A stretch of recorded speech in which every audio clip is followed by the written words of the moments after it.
নমস্কার, অনিতা কিচেন চ্যানেলে আপনাদের স্বাগত। আজকে আমার রেসিপি হলো আমশি দিয়ে মাছের ডিমের টক। আমশি দিয়ে মাছের ডিমের টক করার জন্য কড়াটা বসিয়ে দিয়েছি। কড়াতে তেল দিয়ে দিয়েছি। তেলটা গরম হয়ে গেছে, ফোড়নে 5 ফোড়ন দিচ্ছি।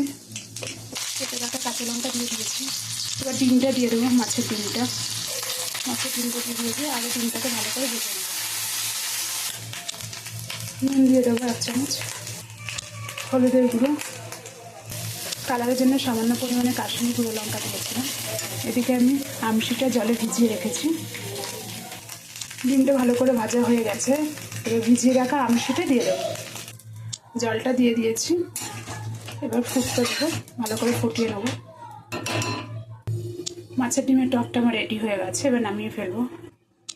মাছের ডিমের টকের রেসিপিটা আমার হয়ে গেছে। রেসিপিটা যদি ভালো লেগে থাকে তাহলে প্লিজ আমাকে একটা লাইক, শেয়ার, কমেন্ট আর সাবস্ক্রাইব করে দেবেন।